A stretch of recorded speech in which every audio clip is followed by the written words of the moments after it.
Dear Daddy, I'm missing you so much I wish I could get up and Je vais vous demander s'il vous plaît de vous lever carrément, de vous lever si vous le pouvez, et d'acclamer le Seigneur pour mon grand frère. Oui, ouais, s'il vous plaît. Est-ce qu'on peut faire une prière pour la vie de ce frère, s'il vous plaît?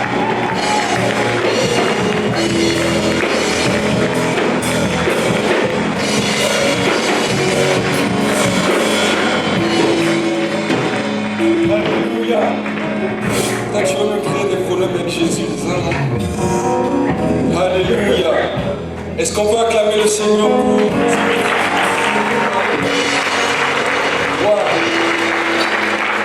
C'est la première fois que je te vois pleurer, hein?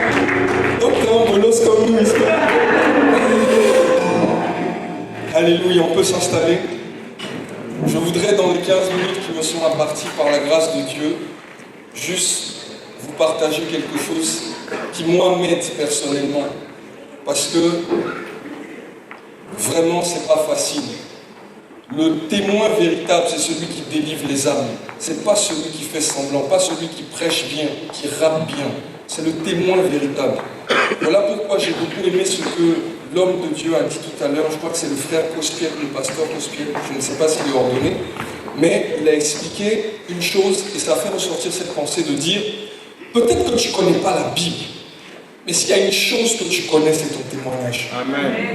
Et c'est ça sur quoi la parole s'appuie pour libérer, pour délivrer, pour faire du bien aux gens. Alléluia.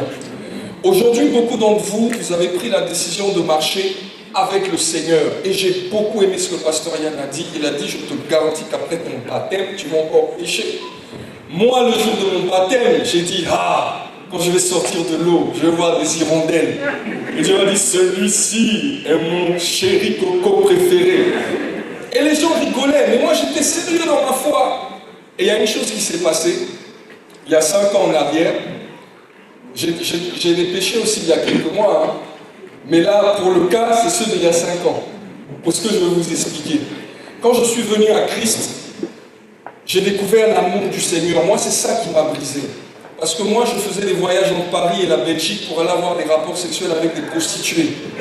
Dans un endroit qu'on appelle Gare du Nord, qui existe toujours en Belgique.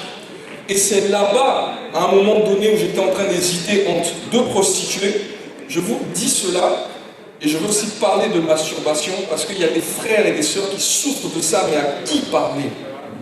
À qui on va parler? Moi, j'en ai souffert. Mais si je me confie à toi et que tu n'es pas fiable, mais c'est chaud pour moi. C'est terrible. Et moi, je faisais ça. Et c'est au moment où j'hésitais entre 2 prostituées que spontanément, j'ai commencé à culpabiliser. Je ne sais pas comment. Et dans mon cœur, j'entendais Jésus, Jésus, parce que j'avais quelques notions de Dieu, mais rien de vraiment solide. Et la parole qui m'avait été donnée à ce moment-là dans mon cœur, c'était si tu te retiens et que tu ne commets pas cet acte, tu verras ce que je ferai de toi plus tard. Et vous savez quoi? Dans cette rue-là, je vais parler encore de ce même monsieur-là qui parlait à la vitre. Parce que oui, il y avait un monsieur qui parlait à la vitrine, où il y avait les prostituées. Il y avait 400, 500 personnes qui étaient là, dans cette rue en Belgique, un pays où on ne nous connaît pas. Et il y avait un monsieur qui était devant la vitrine comme ça et qui fait ça. T'as froid? T'as froid? Donc de lui à moi, c'est lui le plus perturbé, c'est pas moi. Mais il y a un monsieur à un moment donné qui va passer et qui va se retourner et me regarder. Et donc moi aussi je le regarde. Dans le monde on appelait ça baston de regard. Le regarde, je suis prêt à dégager mon wesh. Libérer mon wesh. Avec la wesh. Et là il s'approche de moi et il me dit excuse-moi. Je gonfle un peu ma voix. Quoi? Et là il m'a dit est-ce que tu sais que Jésus t'aime? Et il s'est retourné et il est parti.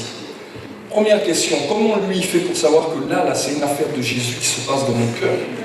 Deuxièmement, j'insiste sur mon copain qui parlait à la vitrine, lui il avait plus de problèmes que moi. Mais c'est à moi qu'il est venu parler. Et c'est ça qui m'a fait changer. Cet amour où mon père n'aurait pas pu me suivre, ma mère n'aurait pas pu me suivre. Jésus n'a pas attendu les moments où je me sanctifiais pour me déclarer son amour. Mais c'est le moment où j'étais pris en flagrant délit d'adultère. qui m'a dit je t'aime. Alors j'ai découvert, il y a un chant qui dit l'amour est une puissance. Le pardon aussi est une puissance qui libère, mais sans amour on ne peut pas pardonner. Et je voudrais vous montrer, parce que j'ai vu que vous avez open song, juste avec 3 versets, une arme sur laquelle je me base, quoi qu'il arrive, pour dire Seigneur, quoi qu'il advienne, tu es assis sur le trône de mon cœur, tu vas régner à jamais. Même si je ne suis pas capable, tu es assis sur le trône de mon cœur, tu vas régner à jamais. Est-ce qu'on peut aller en 5 minutes simplement pour vous montrer ça et que vous gardiez ça dans votre cœur à jamais? C'est faisable? Homme de Dieu, tu me permets? Amen. Prenons ensemble Jean 3,16, très rapidement. Jean 3,16, tout le monde connaît. Qui connaît Jean 3,16? Ça dit quoi?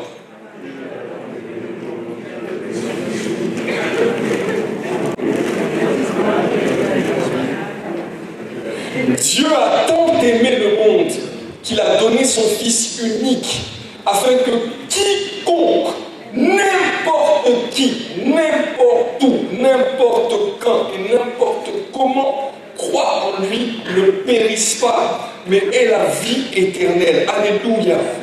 Dieu a tant aimé le monde qu'il a donné son Fils unique.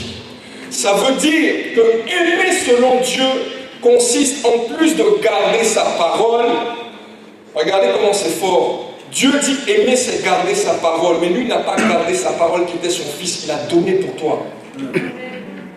Est-ce que tu vois un peu le paradoxe que Dieu a manifesté pour toi? Aimer Dieu consiste à garder ses commandements, garder sa parole, mais lui il a livré sa parole en sacrifice pour toi. Alors aimer Dieu, Dieu nous dit qu'il a tant aimé le monde qu'il a donné son Fils unique. Ça veut dire que aimer selon Dieu consiste à donner ce qu'il y a d'unique.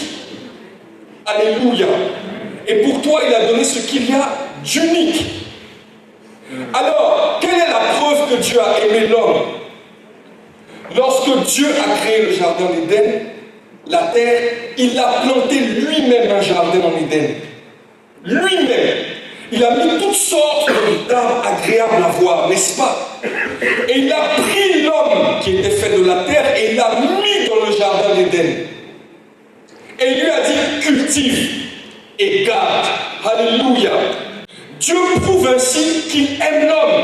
Parce qu'il ne va pas laisser l'homme sur une terre comme ça. Il va planter lui-même un jardin et il va mettre l'homme dedans. Alléluia. Est-ce que tu me suis jusque-là? Mais voici une preuve qui est encore plus palpable de l'amour de Dieu. Si aimer Dieu consiste à donner, sinon aimer consiste à donner ce qu'on a d'unique, il y a bien quelque chose d'unique que Dieu a donné à l'homme. N'est-ce pas?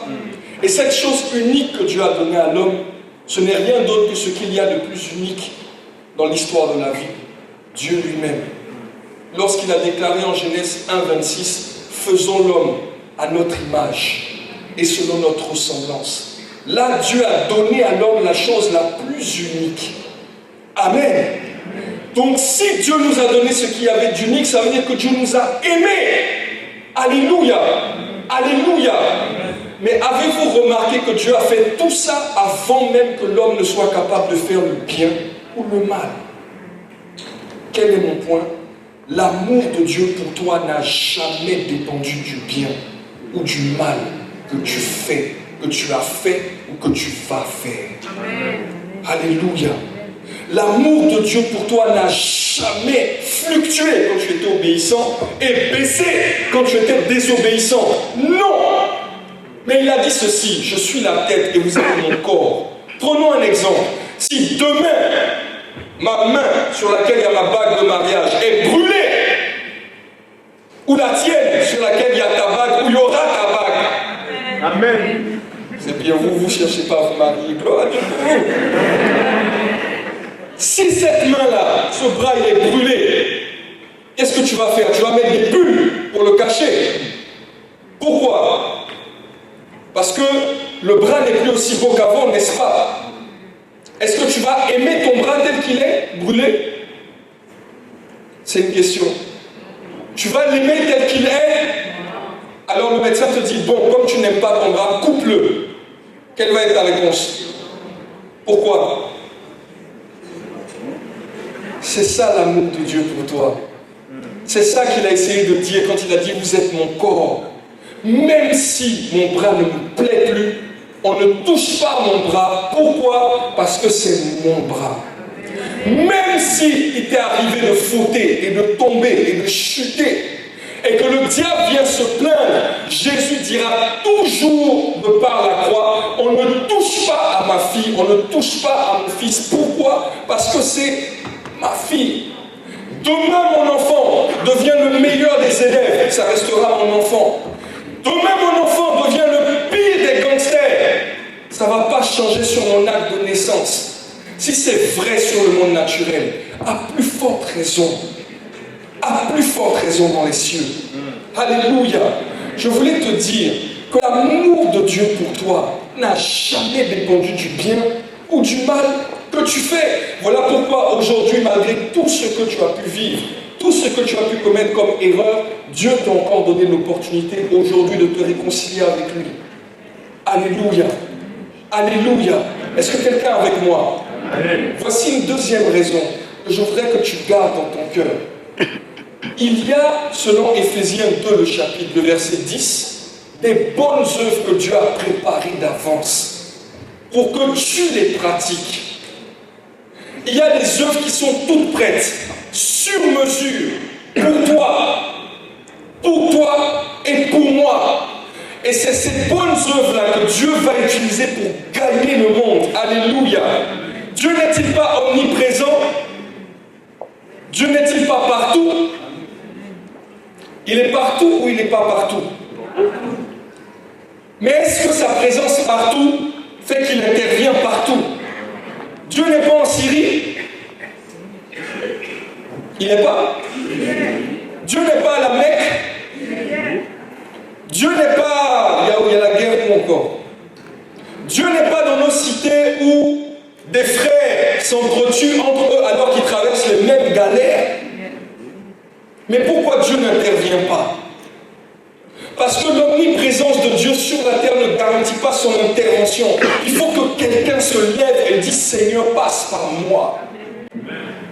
Et aujourd'hui, la raison pour laquelle Dieu vous sauve, c'est pour que vous vous leviez et que Dieu passe par vous pour guérir des gens, guérir des cœurs. Vous n'avez aucune idée du nombre de personnes qui font semblant d'être heureux à l'école ou au travail.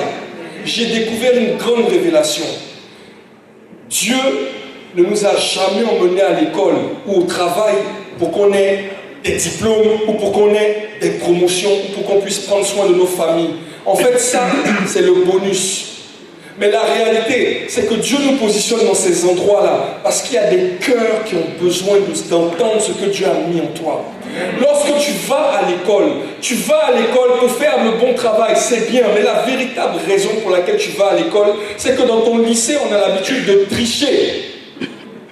Et c'est un exemple, ils n'ont jamais vu quelqu'un qui ne triche pas, qui fait les choses correctement et qui réussit. Par contre, ils ont passé leur temps à voir des gens qui font du n'importe quoi, qui trichent, qui ne révisent pas et qui réussissent leur examen. Pourquoi aujourd'hui y a-t-il beaucoup de jeunes qui se pavanent dans les choses de la cité, qui veulent vivre comme les gens comme les délinquants? Pourquoi? Parce qu'ils n'ont jamais vu un jeune marcher correctement et réussir. Et aujourd'hui, Dieu veut apporter des réponses. Dieu veut montrer que c'est possible. De la même manière qu'il a positionné Christ, qui est notre modèle aujourd'hui, il veut te positionner, toi, là où tu dois influencer. Mais pour ça, il faut que tu décides de te livrer, comme a dit Dimitri, totalement. Est-ce que moi, je me suis livré totalement? Personnellement, non. Après, je ne sais pas comment les gens voient les choses. Mais moi, sincèrement, non. Pareil que Dimitri. Mais voici une chose, je travaille dans le monde de la finance et j'ai l'habitude de recevoir des clients pour parler de plusieurs projets. Toi aussi, ma soeur? Amen. Donc on a le même combat alors. Et voilà une chose qui s'est passée. Quand j'ai réalisé que Dieu me positionne dans un endroit, c'est pas d'abord pour le salaire, tout ça, mais c'est pour les gens. Il m'est arrivé pendant des rendez-vous de prendre les dossiers et de les mettre de côté comme ça. Et je dis, madame, parlons ensemble. Et un jour, il y avait une fille qui était rebelle à sa maman, qui était dans le rendez-vous. Et ils ont commencé à parler et je sentais les tensions entre eux. Et puis j'ai commencé à lui parler de Dieu. J'ai commencé à lui prêcher l'évangile.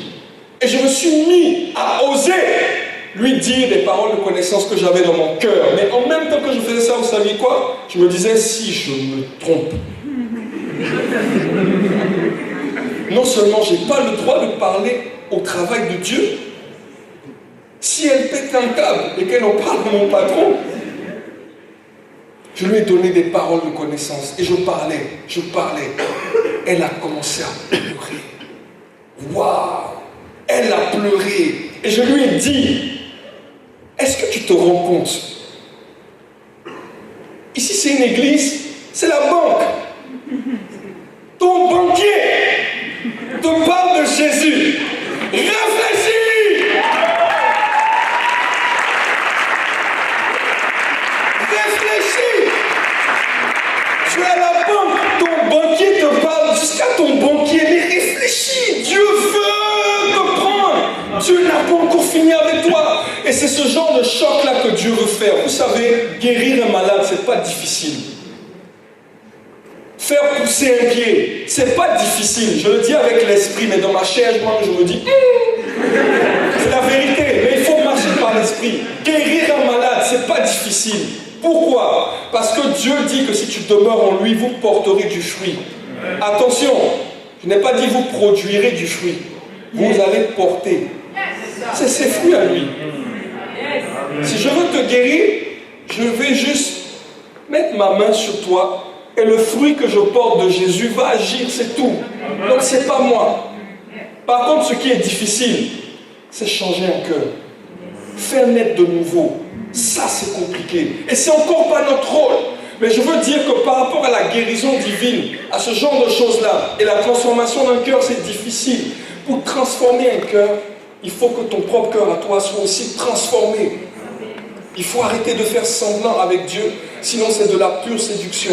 L'année 2017 qui arrive est une année où Dieu va faire la distinction. Pas pour dire celui-ci me sert, celui-ci ne me sert pas. Non, mais il y a des vies qui périssent. Il y a des jeunes. Moi j'ai grandi dans une cité, comme j'expliquais la dernière fois à la conférence, je disais que je connais des amis à moi dans la cité.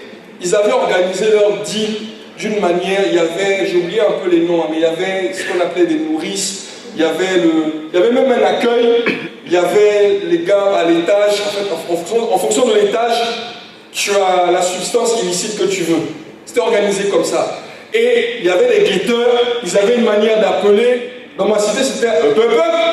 Quand on dit un peu, ça veut dire qu'il y a les policiers, c'était des trucs comme ça. Mais avec du recul, quand je regarde ça, je me dis, mais ils sont créatifs.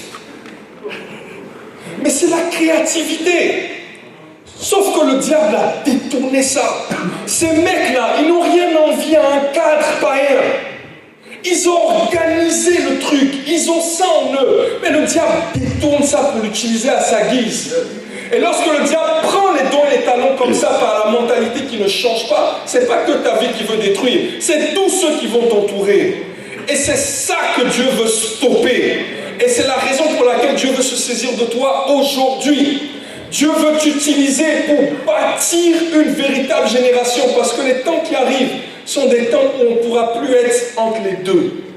C'est soit tu es avec Christ, soit tu n'es pas. Dieu est en train de positionner des rappeurs, des chanteurs, des dessinateurs, des personnes qui savent organiser des événements, des sportifs. Plein de domaines. Dieu a son mot à dire en tout, parce que tout a été créé par lui, pour lui et en lui. Il a son mot à dire partout. Tu n'as aucune idée de ce que ton Jésus t'aime peut faire dans la vie de quelqu'un. Ce qui m'a emmené à la conversion, c'était Kenny Brown, à l'époque où il n'était pas sérieux. Vous connaissez Kenny Brown? Un jour, il avait besoin d'un gars pour rapper comme ça sur du gospel, et puis il m'a appelé. J'étais dans le monde, parce qu'on avait travaillé ensemble dans le monde. Et il m'a appelé, il m'a dit, viens chanter. Et je suis venu, j'ai été obligé d'adapter un texte chrétien, j'ai remplacé un peu les mots, et puis je suis venu sur la scène. Mais avant la scène, je voyais déjà qu'il y avait une atmosphère. Quand j'ai rappelé mon texte, je voyais qu'il y avait une atmosphère. Et c'est comme ça que Dieu m'a attiré. La seule chose que Dieu te demande aujourd'hui, c'est laisse-le paraître. Laisse Dieu paraître. Attache-toi à lui. Laisse-le transformer ta vie. Que ce ne soit pas juste des mots, frères et sœurs. C'est tellement important. Je ne sais pas si quand je vais passer la porte, je vais mourir ou pas. À supposer que je n'étais pas chrétien. Beaucoup d'entre nous, vous savez, vous avez perdu des gens, des hommes et des femmes, des frères et des sœurs. On ne sait pas où leur âme est aujourd'hui. Imaginez la difficulté que c'est de dire à une âme qui ne connaît pas le Seigneur, qui a perdu son ami, qui n'était pas en Christ, de lui dire « Ah, il est en enfer ». C'est compliqué. Moi, je préfère dire à mon frère et à ma soeur, il est au ciel, rassure-toi. Mais pour que je puisse lui dire ça, il faut qu'il soit gagné à Christ. Et pour qu'il soit gagné à Christ, il faut que tu parles. Mais l'un des meilleurs discours, et je vais terminer par là, l'un des meilleurs discours du Seigneur, ce qui est le plus efficace, ce n'est pas ta parole. C'est lorsque tu rends Christ visible. Amen. Par ton attitude. Lorsque tu n'es pas un beau parleur, mais ce que tu parles, en fait, suis ce que tu es. Ça ne précède pas ce que tu es, ça suit. C'est tellement important. Juste le fait que Jésus soit en train de dormir dans la barque, alors qu'il y avait du tumulte, c'était une parole forte. Si demain je m'adresse à toi et que je te parle, et que pendant que je te parle, comme je disais la dernière fois, ça va? Ça va me faire plus mal que si tu me disais j'ai pas envie de t'écouter. Ton action aura beaucoup plus de poids que tes paroles. Et ton action va donner la puissance à ta parole que tu déclares. C'est important de pouvoir dire je t'aime à quelqu'un qui ne le mérite pas. Et c'est ça qui nous a tous guéris. Alléluia. Alléluia. Amen. Alors j'aimerais te dire ceci, et je termine. Big T a dit la dernière fois que quand il n'était pas bien, il est venu me voir. Mais quand il est venu me voir, moi-même je n'étais pas bien non plus. Et je lui ai parlé. Et a priori, d'après ce qu'il a raconté, ça lui a fait du bien. Parce que moi-même, quand je lui parlais, je n'y croyais pas. Parce que moi-même, je n'étais pas bien. Et à un moment donné, il s'est énervé. Et il m'a dit, tu ne peux pas continuer à retenir le Christ qui est en toi comme ça. Et ça a donné le texte que je vais vous faire en acapella maintenant. Tu ne peux pas continuer de retenir en captivité. Christ en toi, tu n'as pas le droit de rester sans activité. Il faut que tu parles à mes frères. Il faut que tu parles à nos sœurs. Prêche, change l'atmosphère, mais il faut que tu parles à nos cœurs.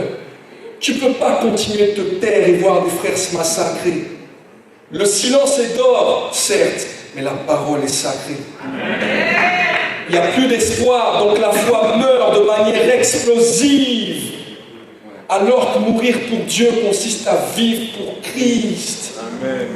Et vous qui avez Christ, dites-moi où est-ce que vous êtes. Je ne parle pas de sortir et de faire du bruit à base de Jésus vous aime. Je parle de vivre ce que vous prêchez. Car beaucoup font semblant et parfois beaucoup d'autres sont pressés.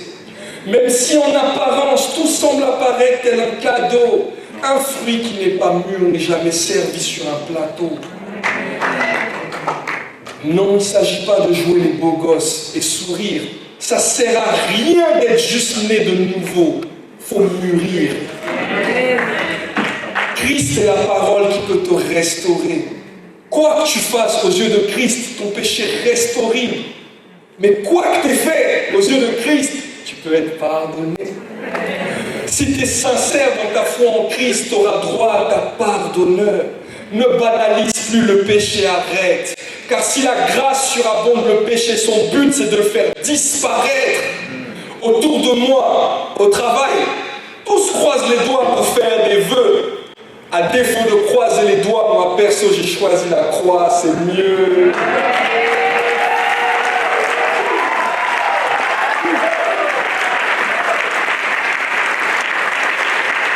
Il faut que Christ soit ta sagacité. Au fond du cœur, tu as le vouloir, mais pas la capacité. Il faut que ton vieil homme se dissipe. Reste pas un croyant. Cherche à être un disciple. Amen. Sois sa ressemblance. Ce genre de chrétien qui frappe là où personne pense. Rien dans le comportement. Tout dans la performance. La foi reste si sainte. Si tu veux que ça marche, il faut que ton cœur soit ivre de l'Esprit Saint. Peu importe que tu sois bête ou que tu t'exprimes bien, c'est sa présence qui fera la différence. Frère, suis bien.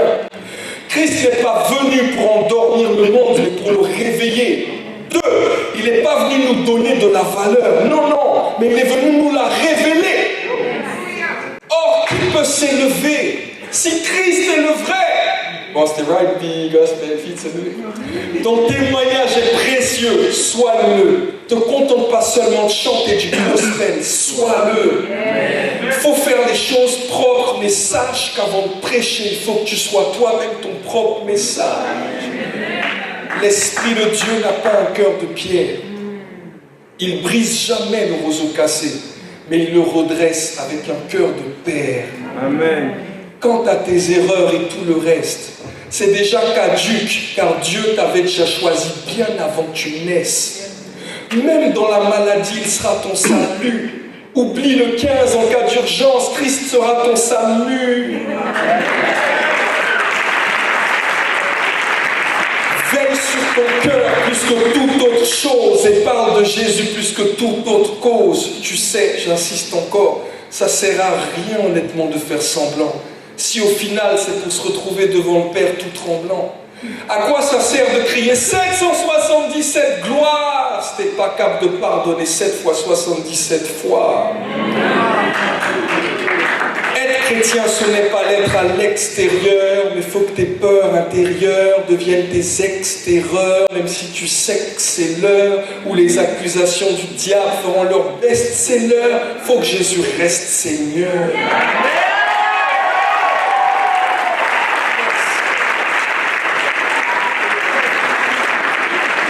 J'ai parfois peur d'être ce mauvais coureur, car manquer le ciel, cela m'horrifie. Mes meilleurs textes s'écrivent dans la douleur, parce que c'est dans mes faiblesses que Dieu se glorifie. J'ai rien de plus que toi.